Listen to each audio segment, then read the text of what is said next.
Hello dear students, how are you doing? I hope you are doing good.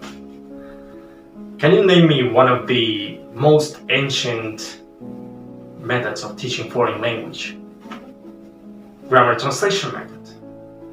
Grammar translation method originated from the practice of teaching Latin. Let's go back to the 16th century. At that time, Latin was one of the most widely studied foreign languages for its prominence in government, academia, and business. However, Latin then dwindled and was replaced by English, French, and Italian.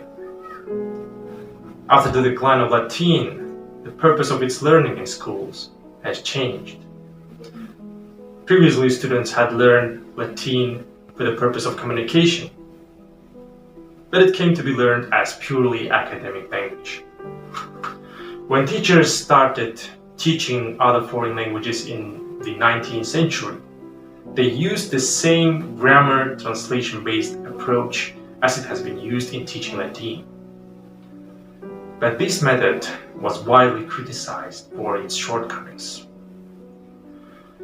Grammar translation classes are usually conducted in the native language. Grammar rules are learned deductively. That means students learn grammar rules and then practice them by doing grammar drills and translating sentences to and from the target language.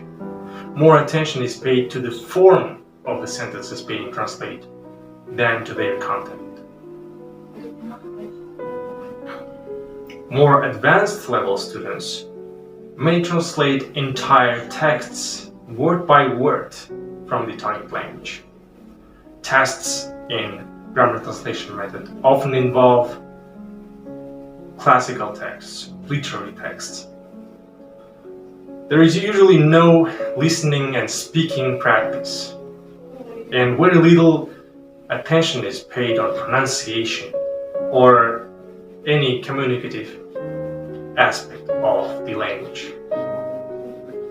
The skill exercised is reading, but only in the context of translation. So as you see in grammar translation, we have grammar and translation. We have grammar drills, we have translating the texts. But mainly at that time, they used to translate literary texts, and they practiced reading skills of literary texts. In my experience, I used to learn in schools when we have these Soviet Union books where we had these grammar drills, like fill in the gap exercises, where we had the whole text with gaps where we should put the verbs in the correct order.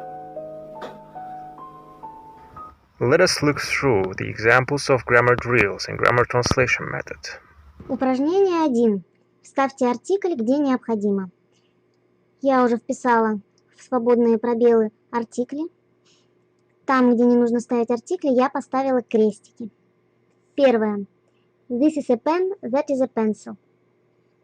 Pen и pencil – нарицательные существительные. Перед ними артикль ставится. Также объясню, почему ставится неопределенный артикль. Оба предмета употребляются впервые. In that video, you can see the same grammar drills which I mentioned earlier.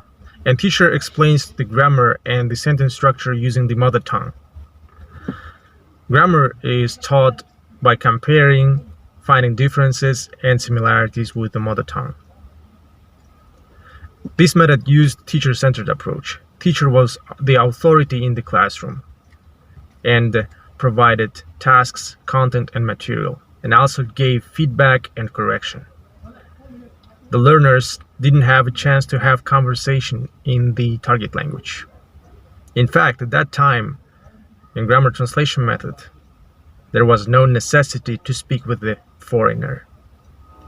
So, the grammar translation method is one of the oldest methods of teaching foreign language, but still it is used in our schools with a combination of other methods like the direct method, communicative language learning, and any other methods.